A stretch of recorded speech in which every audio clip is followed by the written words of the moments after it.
ปลาโถพ่อพี่น้องเอ้ยเปิดภาพมา จะเสียบเลยก็ปลูกเข้าจะหันก็อยู่แหละ เสาใหญ่เนาะง่ายเนาะ ใหญ่บ่ ใหญ่แน่นเลย สุดยอดเลย งามบ่ เบิดคำสิเว้านะบ่มีมงติไอ้ อืม สวัสดีเด้อ โดยสบายดี อ่า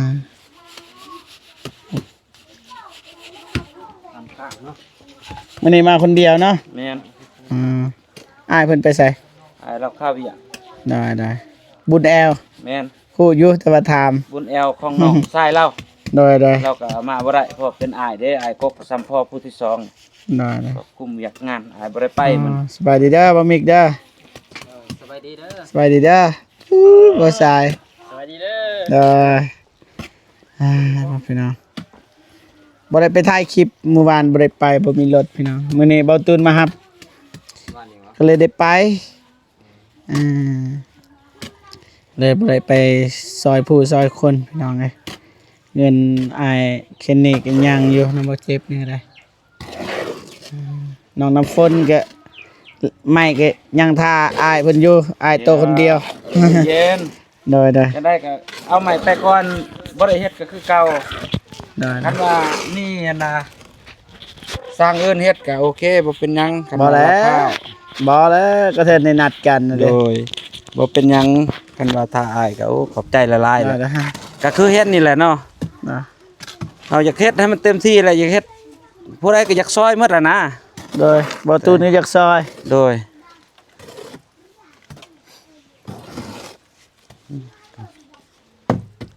สบายดีเด้อ ไป มาพี่ สายเติมอีก มาเด้อสบายดีเด้อสุกหรือบ่ป่าบ่ตูนสุกหรือบ่ป่าเฮายังวะ ไป ประกาศออส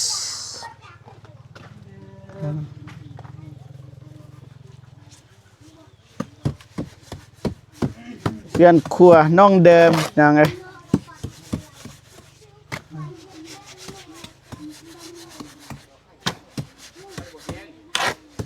แล้วพอดปะ แม่นแล้วปวดก่อหยากคือกันบ่ติด ให้น้องก่อปะ ผู้ใดก็ได้ ไว้ใจว่า สิเป็นหยัง ไว้ใจปะ มันก็ไปตามเสือกข้ออย่าออกนอกเสือก เด้อ เนาะ เออ ออกนอกเอ็นมันบ่ได้ มาได้คาร่ โดยแม่น มันบ่งาม ผู้ใดเคยก่อหันกะบ่เป็นหยังเขาเอาใส่ตาเขาเคยเขาแซมแหละนะถ้าคืออ้ายนี่บ่นาบ่แซมก็ต้องใส่เสือก บ่มีไผแซมนะแบบอยากให้มันงามต้องใส่เสื้อ แน่นอน แต่มันพิษกะพิษน้อยบ่พิษหลาย เด้อ ถ้าเฮาบ่ใส่เสือกนี่เอาโลดได้ซ้ำมาแอลมดแดงก็มีได้มันกงไปกงมาเลยเด้ เด้อ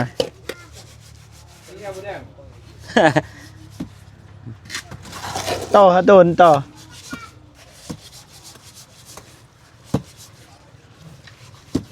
มาเลยสิซอยก่อเด้อ เด้อ มันสิเสียปูนนะพี่น้องนะเอาเก็บก่อนปับก็เป็นเลยแท้แน่ไปดีได้เด้อ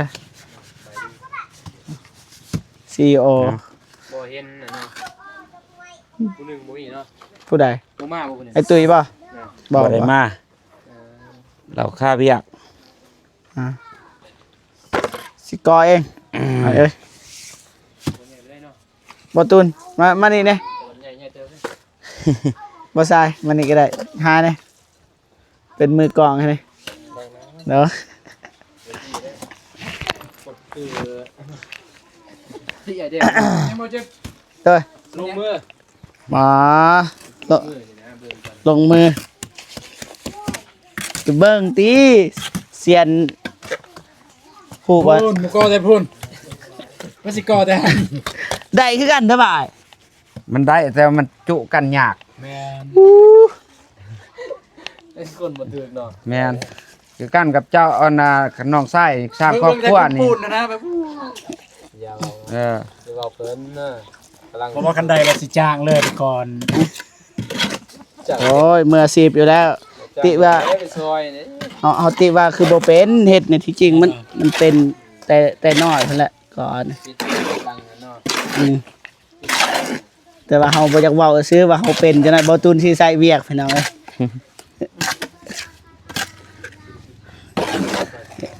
บ่จ้างบ่บ่อยเด้อ จ้างและคันเพิ่นเป็นก็ดิ บ่จ้างก็ได้นะน้องพร้อมส คัน อน เป็นน่ะจ้างแล้วบ่ให้เป็นยูทูบเบอร์ไปน้ำอ้ายเลยบัดนี้ ตัวแทนเบลลิง เนาะ ตัวแทนเบลลิงนี่ บ่รีบเป็นได้ ได้ว่าซ้ำบ่เจ็บ บ่ได้เนาะ คือไปเทียบได้เนาะบ่เจ็บ ความขี้เลโอ้แล้วโพด สำนีเลยบ่ไอ้ แม่น แล้วโพดอยู่นี่ แต่ว่ามันเนิ่นหน่อยหนึงนะโลซิ่งมันก็บ่นั่นดอกการเฮาสิเฮ็ดตำมันก็สิฮ้อน พอดีแล้วพอดี โอ้ สังกะสีจดใหม่บ่สังกะสีอ่ะ แน่นอนแหละ เม็ด สังกะสีเดียวก่อนบัดใส่นี่จังสิให้มันบ่ยากดอก เก่าคิดเด้อ ถ้าแม่เพิ่นก็ถามอยู่ดอกว่าสิเอาซำใดเพราะว่าเฮาบ่ตำบิดหั่นน่ะ3เมตร3เมตรนี่มันสิได้4เมตรเนาะส่งออกมาพี่นะบัดนี้มาเบิ่งพื้นที่ของน้องเราก็ยังเป็นยังกว้างอยู่นะ อืม ก็เลยเอา4เมตรคูณ3เมตรห้า เบิ่งเนี่ยบ่ได้แล้วเนี่ย บัดนี้เราว่า ตัวใดของคอยบ่ได้ อ้ายคือนี่ว่าจะได้จังว่า นั่นได้กี่ว่าของคอย เห็น บ่ได้ ว่าพื้นที่ทางนี้ยังกว้างอยู่ ฮะ ว่าอยากเอาเมียนพื้นนั่นเด้จะได้ล่ะตัวใดก็อยากได้ อย่า เนาะ มาพูดนะ ที่เจ้าน้อยอะนะเว้นลงมานี่มันได้ คนเชื่อตัวเองอยู่แล้ว น้ำมันก็สิตกประมาณนี้นี่นะคันถ้าเอาเกินนี่มันสิตกใส่เขา ตั้งใจรีเด้อพี่น้อง ตอนนั้นก็ซอกันอีกยากก็เลยกันไว้ก่อนแม่นน้ำพี่แล้วมันสิตกออกพี่ละคันว่า6เมตร ตั้งใจแห้งเลยพี่น้อง ตู้มันได้ประตู ประตูข้างนั่นแหละจงไว้อยู่ปองยับ เขาลุ่มๆบ่ แม่นตัวนั้นเฮาก็เทซ้ำนั่นแล้วเทดาดๆไปย่างไปคันว่าเฮาสิเทมันเสมอกันตึก จะทรงที่แบบ ยังอยู่ท่านได้เห็นส่งมา แบบนี้ แล้วบอกน้ำแม่ว่าตรงตอนนี้ยังแก้ขั้นท่านอยู่เลย เห็นบ่ อืม ถือบ่อ้าย แต่ว่าแบบมันเป็นแบบนี้ แต่ว่าเฮานี่บ่ได้รับแบบนี้ บ่ได้ แต่ว่าแม่นอยู่ในนี่บ่ได้เฮ็ดได้แบบนี้เลย บอกแล้วแหละ เอาก็มีแต่เทพื้นแล้วก็ก่อกันแล้วแต่ว่าตัวเทตัวนี้เฮาบ่ได้ แบบนั้นเป็นบ่ แม่นเฮาบ่ได้ว่าจะซ่านเพราะว่ามันก็กินเวลาอีกเด้ นี่นะนี่ แม่นกันว่าแม่เพิ่มเฮาก็สิเฮ็ดแบบนั้น เนาะก็เบิ่งตามมันนั่นนั่นแหละนี่ก็คันเราเพิ่มให้เฮาว่าเอ้ยสร้างเอ้ยคอยอันน่ะแม่เพิ่มเท่านี้เด้อแม่สร้างสิเฮ็ดบ่ก็สิเฮ็ด บอกแบบเปิดก็ยอมกันแล้วคอยผม แต่ว่าแบบมันเป็นแบบนั้นแหละตีไม่ดิวแต่มันบ่แม่นแบบนี้ได้มันคัดกันนี่ได้จังสิคือกันน้องสลีนเด้ กูบ่ตีแบบนี้ประหยัด บ่แบบคันว่าเพิ่นมักแบบนี้ก็ตีแบบนี้ เพิ่นเฮ็ดแบบนี้ได้ประชุมเลย เออ ตีแบบนี้แบบนี้เนาะเดิมเนาะแม่นบ่เราบอกแบบนี้เนาะ กันแบบนี้ก็เอาแบบนี้ มันจะบ่เปลืองใหม่ นี่ดิเราบอก อืม ไม่ดีซื่อนะ แบบนั้นแหละมันง่ายกับแม่นบัดนี้ไม่เฮาก็บ่เปลือง จะไปทับ ได้ว่าซ้ำนี่อ้าย ได้แล้วโปรับหมัก10เลย เขาสิบ แน่ใจว่าอ้ายปรับมัก10อืม แล้วเกินไป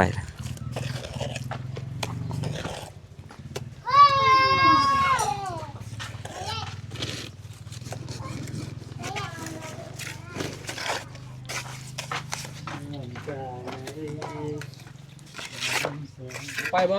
มื้ออื่นบุญหมอลำเรื่องบ่เบิ่งบ่ อยู่ไซน์น้อง ทาแตง ไป เรื่องวงไหน จักคือกันเลย วัดไป มี คัน ดอก ฟรีนี่ไปเบาเจ็บ มีพายๆดอก วงโปรยไปมาในพร มีแต่ดอกฟ้าเด้อเพชรอุดทอง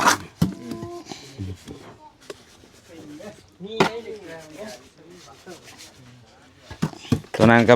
เดี๋ยวนี้ก็บ่แม่น30ล้าน40ล้าน โอ้ตัวเลย กวนบ่ มีไทยเบิ่งเทื่อ เครื่องใช้เหรอเด่นเนี่ย สิเป็นหยังล็อกประตูเมียง เดี๋ยวตัวเด็กล็อกเลย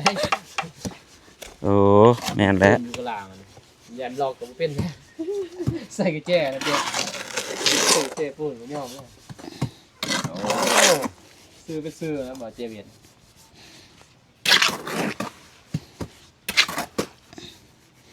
สิได้เป็นเคยกิจกรรมก็จังซั่นแหละ ฮะอย่านะ ก็ใส่อยู่ใส่ไก่เนาะ อืม เอาได้ถูกมองนะ อะไรทุกมองพุ่นนี่ โอ้เดี๋ยวคนกินนั่นตัว เคยปล่อยนะว่าหยอกซื่อๆนั่นมันของแท้มันของแท้ก็ดีใจนำ เดือดปู ตะปู เอ้ย เด้อ เจิมเอาโลด ต่ ได้ อยต่อยมันแปดอีกเกาะ มีแต่กับ เริ่มใส่เด็ก เล็กปิ้งหั่นเด้อยู่ในท่อหั่นตกอยู่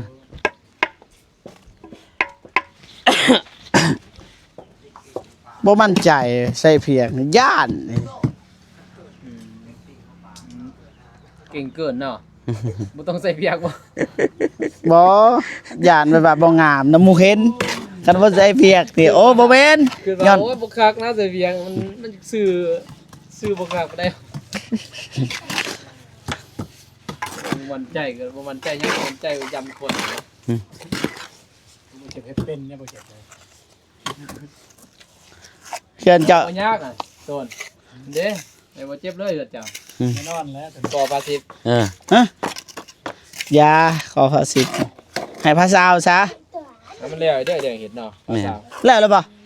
ยัง ยังติ มื้ออื่นบ่ได้ไปแล้วมื้ออื่น บ่ได้ไปว่ามื้ออื่น พักแม่น เอา เพราะ ใน ว่า คลิปว่ามื้ออื่น แม่นอันนี้ค่าเวียกของสร้างตุ้ยเพิ่น สาวตัวอีก แม่นสร้างตุ้ยแล้วเพิ่นบ่ได้ไปอันเด้เพิ่นน้องชายเอาบุญแอวนะ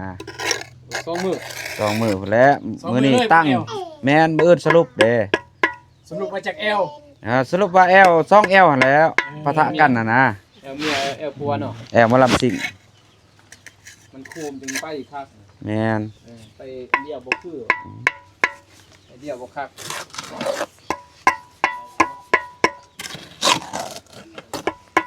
อย่าไปอยู่เด้อ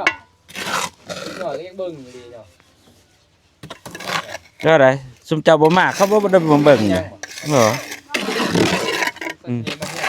แปดเลยทำไม FC FC พวกเจ้าแหละ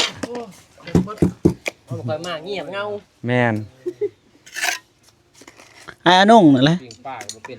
CEO มาให้บ่อยากเบิก เป็นปิ่งกระชัดแน่ๆเนี่ย FC ไผนี่ บ่มีไผนะเดี๋ยวเขาเบิ่งอยู่ซื่อ รู้จักไผได้นี่ เบาเจ็บ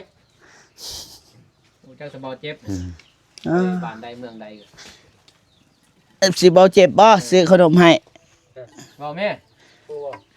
ให้อานุ่งซื้อให้บ่เจ็บซอดช่วงนี้จุแม่เพิ่นมายังจักสิพาแม่เพิ่นไปทางใด ขายข้าวเวียกมื้อน่ะ แม่น ไปแทกดิน แล้วก็เว้าอยู่ในคลิปน้องบ่ทัน ถูกคนกระทบโอ้เมื่อยเลย อืม เมื่อยกับ โอ้ นี่ก็ไปอีกดอนช่วยเนี่ยไปนับอีก อืมนับกกาแฟ นับก็เบาแล้วหมู่ว่ะตอนนั้นสำนันเนี่ยแต่สำนับใหม่ก็คือเก่าเลย แม่น บ้านเฮาคนผู้เดียวนับบ่ได้มื้อนั้น บ่ทัน เขาก็ไปปุ๊บปั๊บปุ๊บปั๊บบ้านเฮามานับดัง เฮา ๆจด เฮา ไปดิ เฮาบ่นับมีแต่จดประมาณเลยดอก ประมาณก็เฮาก็บ่กล้าติประมาณ ให้ล่าง เอ้ามันบ่ทันเด้สมมุติเฮ็ด เขาได้ฉีดเลยเขาสิฉีดไปเลยจิดๆๆเลย สมมุติว่าเฮกตาร์หนึงมันเท่าไหร่ แจง บ่ถึง เออ นี่ได้ใจก็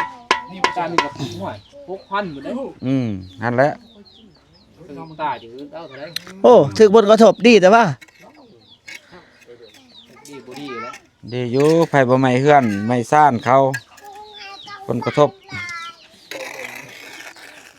เจ้าก็ แต่ว่าพวกอันน่ะเขาตอบทดแทนให้เฮาก็ดีแล้วเว้ย คิดว่าอ้ายบ่มาแล้ว เทียนอยู่แต่ว่าเท่าไหร่คำพูด โทรหา แต่ว่าทรายนั่นเฮาเฮ็ดปลูกเคลื่อนปลูกซ่านบ่ได้เลยได้หั่นน่ะ บ่ได้เด้อ สิเป็นดินลัดเลยเนาะเป็นนั่น เฮ็ดได้แต่จะปลูกกาแฟได้ โอ้ ปลูกเป็นหลุมได้ สิปลูกเคลื่อนยังบ่ได้เนาะ ปลูกไม้ใหญ่ก็บ่ได้อีก อืม มันมีทั่วเป็นไปบ่ได้นะ มัน มีแต่ว่ากาแฟนี่ได้อันเดียวนี่กาแฟน้อยได้กาแฟใหญ่กาแฟก้างก็บ่ยังได้อีก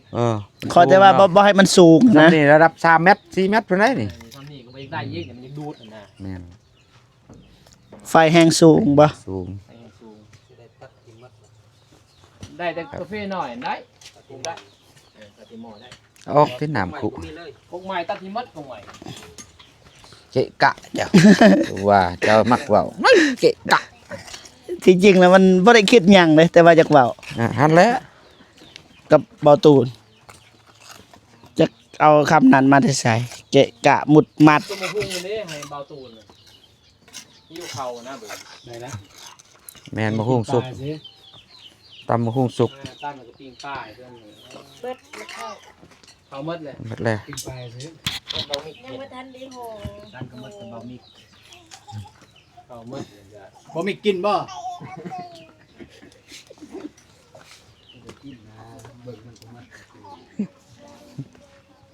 สิมือเพิ่นแล้วมาเฮ็ดก่อย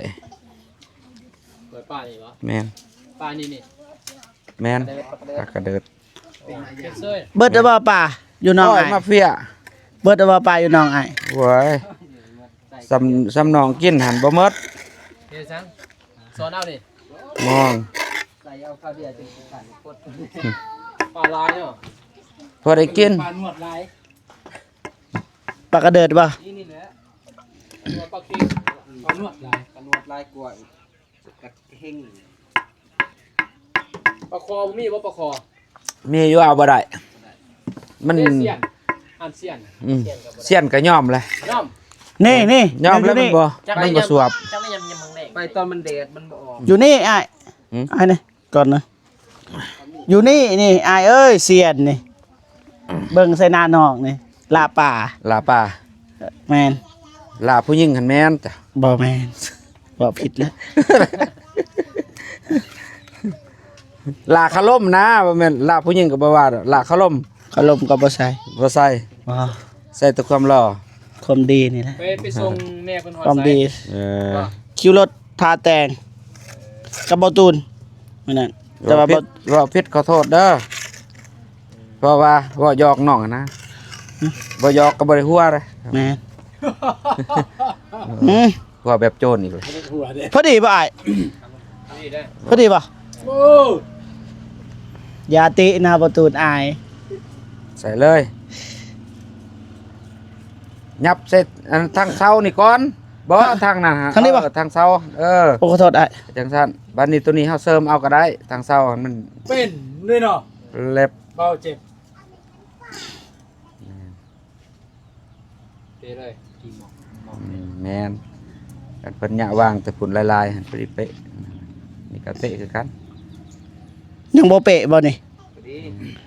ฮะ พอดีเลย ยังบ่เปะบ่ สูงโพด หัวมันสูงโพด พา ลง แต่ตี บ่ เพิ่นบอก พาก่อนตีทุบทางนี้ทางตีนก่อนทุบให้มันลงคักๆให้มันเสมอกันเบิ่ง บ่มันมีอันนั้นเด้อ บ่ทางนี้มันบ่เสมอนี่เอาสำนี้หน่อยหนึงเอาหิ เพราะว่ามันมีอันนั้นบอลกลางนะ แม่นเอาจังสิเอาหินห้องก็ได้นั่นน่ะบัดแล้วมันติดเองมันดอก โดย เบิ่งเดี๋ยวคันว่าเกะกะหลายเนาะว้านี่โตปัญหาเกะกะเฮ้ยบ่แม่นว่าเจ็บเฮ็ดบ่เป็นไดแต่ว่ามันเกะกะตัวนั้น เล็กตะปู อ่ะตัวใดอีกเกะกะ นี่อยู่กลาง พอ นี่ เจ็บเด้ มีวะ นี่ นี่นะ นี่ เอ้ยโตปัญหาเอา บ่มีเนาะ โดย บ่เกี่ยวกับน้องนะ มันมีอันนั้นอายเว้าดีๆเด้อ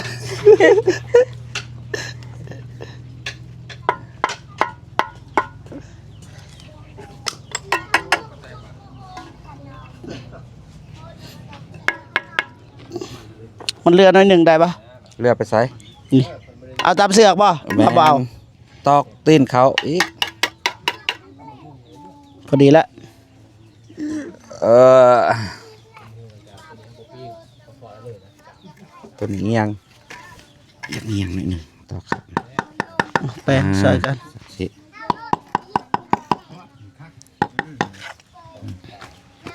เบิดแล้วบ่ป่าบ่ตุน แล้ว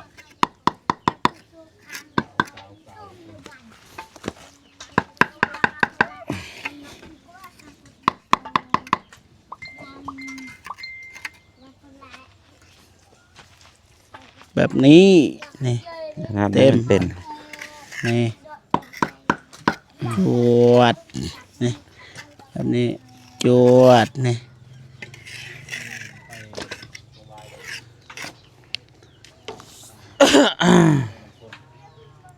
โอเคป่ะใส่เลยป่ะ เดี๋ยวก่อน มันบ่ทันแห้ง ตัดบล็อกใส่ก่อนตัวเครื่องหนึงมันจะ ปุ่นบ่นั่น เข้ากัน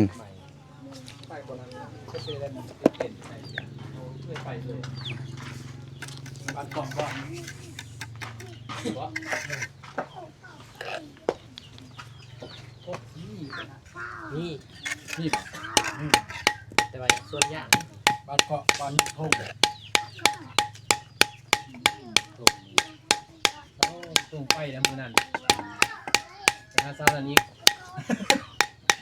ก็โอ้โหนี่ไม่ก็โอ้โหบังบ่ปอก เกาะกลางนะเกาะกลาง การเคยงานเนี่ยเขาเอาปูทำแผลเงาก่อน เขินเลยผมได้มาเกาะกลางมันจะคนรวย ก็เอาปูใบงานใบงานสัญญา มันจะมีนะคนที่ตรงนี้ มีเบิดทุกบ้าน นี่มันบ้า ไม่ได้เข้าในไม่ได้ตามเส้นทาง แต่ว่ามันถูกเลยคนละแบบนะ ไป ฉีดน้ำมันแตกไววะ ตัวกระบอกตีก็เถื่อเลย ไป ไปสบาย บ่เจ็บ นะ ประตูน เจ็บไม่ได้เจ็บแม่เพิ่นว่าร ถจักรน่าสิบ่มี ฮะ ถ้าเบิ่งบางทีแม่ละมาเมื่อฮอดไทยหรือติดต่อมาคันบ่ได้ พู ติ ด ด มาเลย แม่ละว่าคันยากก็สิส่งเป็นเงินเอา ซื้ออยู่ ขาย ที่ ร ร ถ ถเนาะ แม่น เรื่องยากมันยากบอกโอนมันซ้ำเอาซื้อใหม่อะนะ แม่น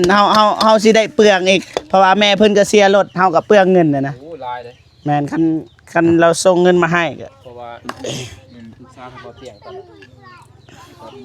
ดีซีโอนให้ทางบ่ตูน ข้างนอก บ่ตูน บ่ตุนนั่นนะว่ามันบ่ตุนนี่ โอ้แพงซ้ำซื้อใหม่เลย เสียภาษีขามานี่เลยเสียแพงบ่จักกัน ตัวใด เป็น บ่ เลย จางเนี่ยเป็นใส่เล็กบ่ บ่ฮู้เด้อไอ้แดง ไอ้เด็กก็ดีเลย อ่ะไอ้แดงไปใส่ ไปแดงไว้ใกล้เลยเนาะไอ้แดงไว้ใกล้เลยนะไอ้แดงนี่เลยใกล้แล้ว แม่นบ่เจ้าอยากเฮ็ดเฮ็ดรถกว่าที่นี่ไอ้แดงเว้าบ่ว่าไอ้แดงเว้าไม่นะไม่แดงบ่ฮู้ว่าเว้าหยังจมหยังแม่น ได้ยินว่าแต่100 เมตรก็ยังนิ่นเลยไม่จ้ะ บ่เป็น เอาไปหายเมียเราจัก บ่เข้าห้องน้ำโดยบ่เป็นหยังบ่เป็นหยัง สับบ่ตูน เด้จวดอยู่หั่นแหละ เดี๋ยวก็เอาเลยติ ไอ้แดงบ่ได้บอกยังที่ในห้องน้ำ เฮ้ยมีแต่สวะซื่อ จมคาถาอ่ะขึ้นบ่นี่อ้าย ๆแม่น ขึ้นนะหนูโอ้โหจะเป่าคาถามหาระรัว อืม ไอแดงเข้าไปห้องเพลงอยู่ไหนโอเคป่ะอ้ายสำเนียง โอเคแล้ว ใช่ปะ โอเคนาวโอเคนาว บ่เจ็บ โดย ปล่อย เพลงไหน พี่บ่เด้ 50,000นะป่ะแม ม่นบ่40,000เก่าดิ ตายกับเบิ่งได้เหมือน50,000 มวนบ่ได้ก็ยอมว่ามวน อันนั้นบ่กำลังใจนะกู เสียง แล้ว ดีเนาะเสียงสัตว์ดีอยู่เลย อยู่นำเราป้อมนี้โอ้เฮงคักเลยเสียงแต่ว่าอุดเพลงที่เพิ่นจะซื้อเครื่องมากกับเพลง แม่นเด้น้องทักหาอายเด้เสียดเพลงบ่ เฮ็ดในน้องพรนี่ อ๋อเด้อ โอ้น้องพรคันห้องอัดเพลงนี่ดีแต่เสียง กำลังเฮ็ดอยู่ เขาส่งให้อยู่เพลงนี่ส่งไก่ให้ฟัง ก็เป็นเสียงผู้ชาย วัดคลิปเลยวันละห้องเพลง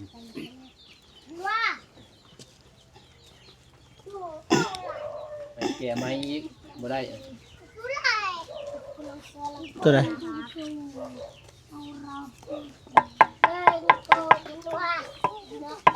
แต่บิดกับอกหักเลยเนาะเป็นบ่เป็นหายเนาะ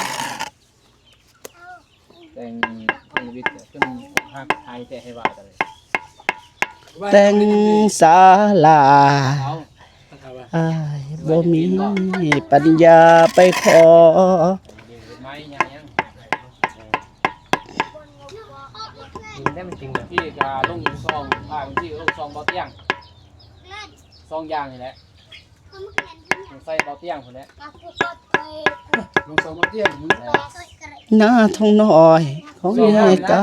จะบ่พอดีเบาเตียงมาพอดีงามเลยเดือน3นี่มานี่ก็ เอาไปขาย ลงเงินเลยจ้ะ เอ้าบ่ซื้อเด้อ ไป โอ้ตัวนี้ตก ได้แล้วทางนั้นได้แล้วต่อเขาตัวนี้โอเคต่อเขาเลยมาซองโอเคได้แต่ว่ามันดูมองเอาอีกโอเคปะ โอเคก่อแบบสมมติเนาะก่อสูงความเลย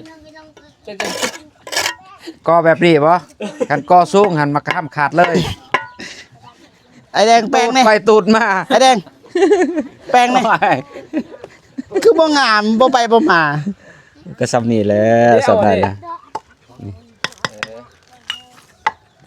ใจเลยล่ะรอเนาะ พูดแล้วก็เมื่อย สำนี่ก็ได้แล้วโอ้ขอบใจ ขอบใจบ่ตูน แล้ว ผมเหรอ ซื้อหน่อยเนาะ คือบอกว่าบ่เอาเซฟแซ่บบ่ไปใส่ลอง นี่เปล่า โอ้กินแบบนั้นกินบ่ลงเลยกินน้ำกันบ่ได้แล้ว พอไหมเอ้ยเรากินน้ำกันบ่ได้พอไหมเอ้ย กินได้ บ่ไม่ กินได้ บ่ไม่ คอยเคยกินแล้ว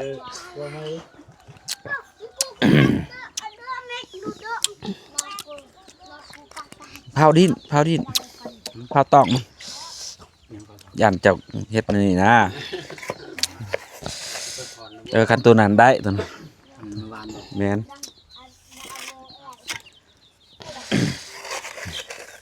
ป้าใครตกวัด ฮะเอาตก ว่าแตกกระยาเลยล่ะแตกไม่หนึ่งไปแคมเอาตอนนั้นหน่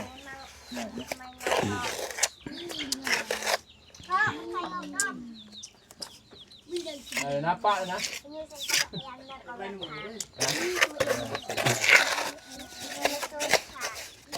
ลืมเอาลง มันแปดแหลมมันแหลม ลืมมันลงน่าจะเราเรื่อง เอาบ่บ่ตูน อิหยัง เฮ็ดบ่หรือว่าเกรงใจ เป็นแบบเป็นผู้ชม ให้เป็นแล้วก้อนเนาะ บ่แล้วได้อาย หมดแล้วก็กอแล้วเลยซะยังบอกเลย มักหนึงมากดดันเลยสูง แม่นสำนี่แหละบัดนี้เฮาเททับแบบนี้ทับ เพิ่นบาท แม่น เฮ็ด พระเอก แบบ พระเอกอยู่ในนคร เฮ็ดแบบตะกะโลบ่แบบลายแมงมุมบ่หรือว่า แบบลายแมงมุมแป้นน้องมาพ่อ กันตีแบบเดียวซื้อเลยพ่อ แบบเดียวเนาะ แม่น แต่ว่าไม่เซ็นอีกอยู่นะเนี่ย แม่น ไม่เซ็นอีกตัวนี้ ได้ใส่แล้วมาเซ็น มันเซ็นจากโตนี่พอเนาะ เซ็นว่าแล้ว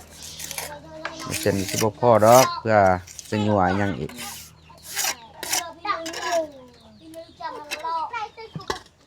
เรีย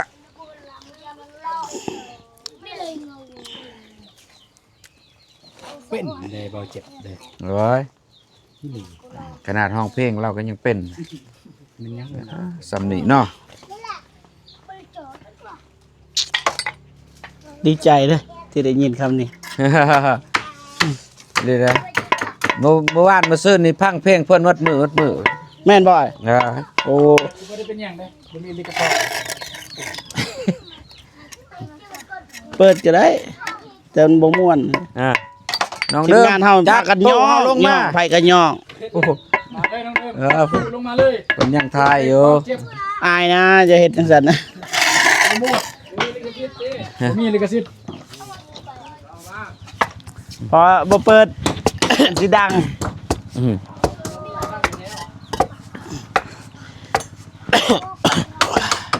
แกะออกเลย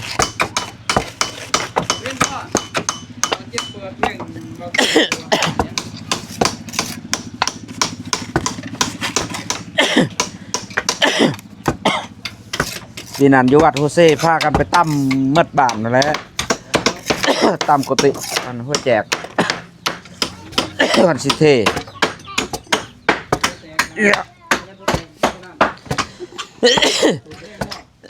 แมน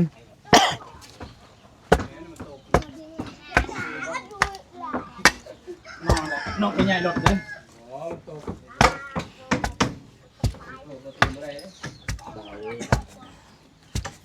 เรานุ่มนะบริโภคลงดูแต่บ่ได้ดอกคนละหน่วยเอาเลือกหน่วยหนึงไอ้แดงหน่วยหนึง อืม ไอ้ตุ้ยหน่วยหนึง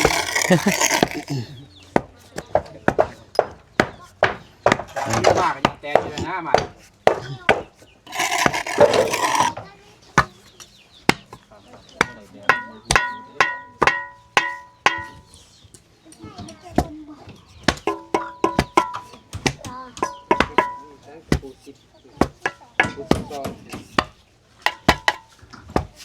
บ่ซื้ออ้าย หืม บ่ซื้อแป้งให้นะ ได้ซื้อแล้วได้เลย เออคักเด้แบบกับผลิตบอกนี่จะผู้ใดผลิต คิดว่าคัก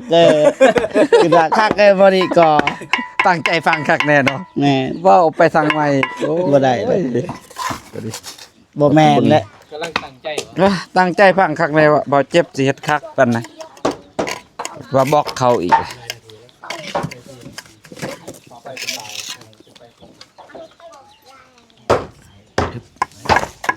เขาอยู่ทางในพุ่นน้อง กระเทินแล้วอยู่ทางนอก จะอยู่ทางนอกนั่น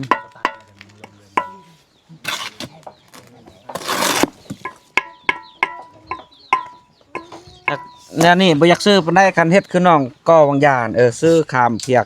นางจังจะจังซั่นจัง มูน ซั่น เด้เบิ่งน่ะ แม่น ตืดลืดลึด โทษ ซื้อคักก่อน มูนมาเนี่ย ตาเฮาเบิ่งมัดสองทางเด้ทางนี้เบิ่งทางนี้ คือว่ารู้สึกว่ามันต่ำลงได้เจ็บ บ่เป็นหยังตัวนี้บ่มีปัญหา อะไรบ่ เพราะว่ามันมีขานเด้ แนวนั้นบ่ คันสิถอกขานไหม โอ้ เสือบ่เจ็บรถคันถอกขานเนี่ยใดมันจะซื้อ เขาเจาะล่มนี่18ล้านบ่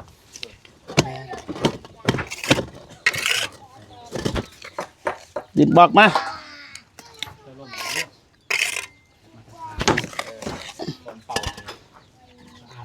มันหลากขึ้นได้เลย คนเจาะน้ำอ้ายอัน ขอบคุณ ปมตายของอ้ายตายของน้อง ตายเสื้อตาย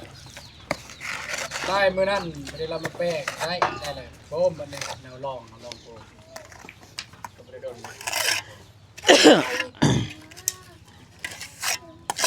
แล้วก็18ล้านนะครับคักเลยพอเอาพอลงพอดำ เวลาเราอยากดึงมาอย่างก็ได้ก็ได้หักตัวทอดำจะเป็นเอาทอดเอาไปซีลงนะมันทอดไปซีเนี่ยคือเอาของน้องซาลีประเดี๋ยวมองซีแล้วเลยปั้งหักมาเดียวโอ้ยทำไมเอานมเสียเวลาอยู่ฮะ ทรมานเนาะกันนี่เอาท่อนะท่อดำหั่นบ่ มันได้ทอด ตัวดำมีแต่โคตรเท่านั้นนะ แม่น ำคันอายว่ามือฮื้ออายไปเนี่ยมันสิบดีเลยพอดีเลย ไม่เจ้าวะ งานแปลว่าสิเถื่อสิเจาะมืออื่น ไม่เจ้าเลยวะ งานเป็นเจาะมืออื่นสิได้แลมืออื่นมือฮื้อไอ้แดงมากใส่น้ำอันเลย โอเคเบิ่ง มือเดียวก็แล้วนะ มื้ออื่นบ่ได้ไปมื้ออื่น เดียวแล้วเจ้าดำจักแมท ก็แล้วแต่ว่าน้ำออก บ่ได้ ออกซาวเขาก็บ่เฮาตามเฮาลมสมมุติเฮาลมว่ากำหนด40เมตรเด้อออกกะยา40เมตรนั่นน่ะนะ บ่ฮอดนี่จะว่ากันไหมอันเฮาเพียงว่ามีน้ำเลยจะหา40มื้อนะจะได้ก็40มาตรฐานตอนนั้นเจ้านั่น มาตรฐานนี่40แต่ว่าอยู่บ้านน้องนี่20ก็ออกแล้ว ก็ออกเลยเนี่ยนะ แต่ว่ายันมันบกยามแรง เครื่องบ่สะอาดนะ แล้วก็บ่สะอาดแต่ว่ากัน40มันจะถึงสันฮีนนั่นเลยฮีนยังว่าฮีนโตแพงแม่ จักนาทีเด้อ เดี๋ยวบ่มีผู้นำ ใส่ เลย บกแล้วอันนี้ก่อน น้องเดินไปใส่น้ำยังเด้อ น้ำตาล เดือนเท่าใดนะครับ ใส่น้อยแล้ว10,000แม่นประหยัด น้ำป้มนี่น้ำมันนี่ได้ประหยัดกว่าน้ำประปาเด้อ มันตอนมันได้แล้ว น้ำป้มประหยัดกว่าอีก ยังเจ้าคันมีทางจะโป้งไว้ถึง น้ำป้มไว้ปุ๊บ เวลานะครับปล่อยออกเนาะ อันนี้ก็น้ำป้มคือกัน แต่ว่าเป็นน้ำประปาหมู่เห็ดอันนี้ เบิ่งเด้อเพิ่นบ่ซื้อเด้ออันนี้ ใส่เบิดบ้านเลยย้ำไหน กินกันเลย แปลงให้เด้อจะได้บ่ จะได้บ่ซื้อแป้งใหม่ซื้อแล้ว นี่เด้นี่มันดอกเนาะตัวนี้ ไปแล้วโชว์ บ่นี่น้ำนี่เฮาใส่ก็ได้นี่เป็นหยัง ตัวนี้พวกก้าน แม่น โครงการ แม่น บ่มีกงโตกงเตอร์ บ่มี น้องเดิมก็นำนี่ใส่เลย ตะกี้หันเฮาสูบเอา บัดนี้นี่เขาบ่ใส่ละมีแต่ป้าและใส่ผู้เดียวบัดนี้แม่นบ่ดื่ม โอ้ อืม ตอนแรกเพิ่นใส่ได้บัดนี้เนาะ แม่น ขอ ใส่มาเลย อืม ใส่น้ำเพิ่นโป้ง พอใส่น้ำเพิ่น เขาเองไฟต่างนะ โฟมน้ำกันแต่ไฟตั้งคือพอเขาลงน้ำกันอย่างสิ เออ นะคืออยู่ พี่โป้มพี่ยังซื้อน้ำกัน แมนโฟมเพย์เอาซื้อน้ำกันมาแบบโฟมตาคนตาโฟมมาแล้วเจ้าโฟมของเจ้าเขาเกี่ยวกับเราโฟมมาคือกับเจ้า พวกอ้ายก็ซองคนเด้อยู่บ้าน จังซั่นประหยัด คนกัน ประหยัดงบ ประหยัด ซองคนเดี๋ยวบอก แต่ว่าบ่เดียวได้ใส่หมดรวมกันหมด เอากันคนละ2ล้าน5ดิบัตรคือไผจะซุปจะหยาบนี่จะบอกจะกินยังซุปไผเจ้าโป้มเนาะให้เฮ็ดปากบนเดียวหันให้ปากโป้ม แต่เราโฟมพร้อมกันมาได้เด้ เอามันมีปากดิ ปักเดียว ปากบนเดียวหันมันนี่ไปซุปเดี๋ยวเห็นมันนี่ซุปเดี๋ยวนี่ไปซุปไปบ่ได้ แม่น แบบอันนั้นอันเดียวเนาะยังไง มีแต่น้ำมันออกอันเดียว จะเปิด มีแต่ปักมีแต่สังเกต ทอน้ เป็นปักเนาะ แม่น เป็นเอียงตั้งเนาะของเฮาจ้ะลายแต่ไผ่ มันได้ไฟนะคนละ ไปซุปมันปุ๊บแต่จังมายกขึ้นทางนี้ ำเอาแยกก็ได้ ก็ได้ คือแยกใส่ พอไปเรามา จุใส่กันก็ได้เพราะว่ามันมีสิไปคัดอาณาสั่งละสวิตช์มันนะเวลาของเฮาสิเปิดเฮาก็เบิ่งคันเขาเปิดเฮาก็บ่เปิดของเฮาน่ะอยู่หม่องเดียวน่ะ บ่ซื้อหมดเลย เห็นได้แดงนั่น อ๋อมันอยู่ต้นเดียว แต่ว่าตัวนี้ไผเจ้าตัวนี้ไผคอย ไปซุป เวลาเฮาสิเปิดเฮาก็ซุบแต่เฮือนน่ะปั๊บแล้วก็มาเปิดจนนี้อีกนะเฮ็ดช่องระบบ นั่นเอายินบ่ กันว่าไปเฮ็ดระบบเดียวแต่เฮือนเฮาบ่ แม่น อันนั้น ลองบอกกับเอื้อยฮันก้อนว่าโฟมมันซื้อเองเนาะ แม่น มาโฟมมาซื้อเท่าใด โอ้มาซื้อร่วมกัน ซื้อน้ำกันสำหรับในกรณีแบบเทอย่างเงี้ย ซื้อกัน ซื้อน้ำกันแต่ว่าตัวนี้ก็ขอเข้าน้ำเพิ่นซื้อเองอะเติมเงินให้เพิ่น ไผ่ทอยังนอกของผม ท่อนอกก็ซื้อเติมบัดนี้ ไล่เด้ทอไม่ได้เราซื้อแล้วเอาสายไผ่ เดียวก็ได้ เดี๋ยวก็แล้วไผ่ก็ทุบ เดี๋ยวอยู่เรื่องน้องโอ้ลายทอ ท่อลาย ทอ แม่นลายอยู่แต่ถอนจะถ ต่ อ อ คื เป็น อ เป็น อัน แยกอ เดียว ยู่นี่ลุมซื้อ ถอคืออันเดียวบัดนี้เจ้าว่าแต่ว่าเวลาจะ จะตอกลงปอกปอกปอกเอาขอด เริ่ม ลง เปิดไปปิดแล้วถอดเดิน แน่นกว่ากัน เดิมน้องเดิมโปมปิดของเพิ่น เอาไปใส่ เปิดเจ้า เป็นอ่างอีกบน เฮ็ดอ่างนี่อยู่นี่เลยอ่างนี่กันได้นะพอดีงามเลย ดึงหัวมันอีก ตัวหลวงเลยก็ได้ ดึงหัวนี้นี่อันนี้ เพราะว่า อ๋อแบบนี้ปะ เออ ไข่มันบนเดียว ไปตอกลงมันเสมอตีนมัน หน้าทั้งห้ามัน ก็อยู่แล้ว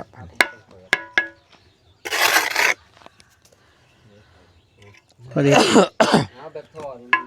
มัน ได้ว่าสำเนีย อืม ดูว่าถ้าเขาเปิดคอมเตอร์ทั้งเจ้ามันสีแดงเลยถ้าตัวสีติดมันแดงเอามาย่างเบิ่งว่าเอามาย่างเบิ่งทอเปิดทอน้ำออกก็ได้เปิด อันตรายเนาะต่อไปใช้รวมกัน บ่ได้เด้อบ่ได้เด้อสาวๆคุกขึ้นเลยยุติเลย กลัวถอดได้เนาะ มันคุกขึ้นมันยุติ เขาก็พังมัน บ่แต่ว่าบ่ถอดก็ได้นู่นไหน แล้วเลย ไอ้ยุ่อันตราย ใช้ไข่เดียวเลยลูก มีแต่ไปปิดนะครับเออปิดทอหนาเบื่อเข้าอันเดียวแต่ซอไข่เนาะซุปของเฮากันเลยของเฮาก็คือปมเยื่อหน่ายสบายเดี๋ยวบอกใส่ไฟมันนี่มาพอดีปุ๊บเนี่ยก็เป็นปักเสียบเนาะมันใส่มาปักเสียบมันนี่ก็เป็นเนี่ยคือเมียเสียบเนาะ เสียม ปากเสียบเนี่ยบอลเดียวได้สมมุติสิปากเสียบนั่นนี่ อืม เป็นโห ปากเสียบ โอเคนาว เสียบผู้เสียบอะนะแล้วก็ปักอีกคนละปักของไอ้นุ่งของค่อยของเบาเจ็บไอ้แดงบ่สิคนละปักเลยปั๊บ แต่เห็นบุซุปยันปุ๊บเนาะ พอดีว่า เฮาบ่ซุป เดี๋ยวเขาไปลงไปเปิดน้ำเขา มาแปลงเลย น้ำเขาจะอากันต้มเดี๋ยว โอเค น้ำมันโบราณ พักผ่อนก็ได้มา หน้าเฮาบ่มา ใจเลย โปมเฮาก็ถอดออกปุ๊บ ใจหลายๆเด้อ ปิดของเขา ได้เสมอนะ ได้ได้ มันเป็นบัตรลาย สายการลุกคุยกันอยู่นี่ คุยกัน เรื่อง เรื่อง น้ำโปมวางแผนน้ำน้องดื่ม น้ำสลิมซิโบเด้ แม่น้ำมีบกใส่น้ำเข้า น้ำ อ๋อ แต่ว่าน้องต้องไปคุยกับเอื้อยฮัทเนาะไปคุยกับเอื้อยฮัท ถ้าเฮาปิดกอกทั้งเฮาแม่นกับผมบอก โอเคไปพี่น้องเนาะมันสิยืดยาว42นาทีพี่น้องนะโอเคบ่เจ็บก็สิจบคลิปก่อนนะฉะนั้นก็ขอบอกขอบใจขอบคุญขอบคุณนะผู้ใหญ่ใจบุญทุกทานนะFC ทุกทานนะที่เข้ามาเบิ่งมาชมคลิปก็บ่เจ็บตั้งแต่ต้นจนจบแล้วก็บ่คำโฆษณานะฉะนั้นก็ขอให้พ่อพี่น้องเนาะจงมีแต่ความสุขสุขภาพแข็งแรงขออยู่มันเงินนะความเจ็บบ่ให้ได้ความขายบ่ให้มีปรารถนาสิ่งใดขอให้ได้สิ่งนั้นอย่าเจ็บอย่าจนก็ให้ล้ำๆรวยๆเบิดสุขสุขกดพี่น้องเนาะพอๆกันคลิปหน้าพี่น้องเนาะสบายดีเด้อพี่น้องไปบ๊ายบาย 40 50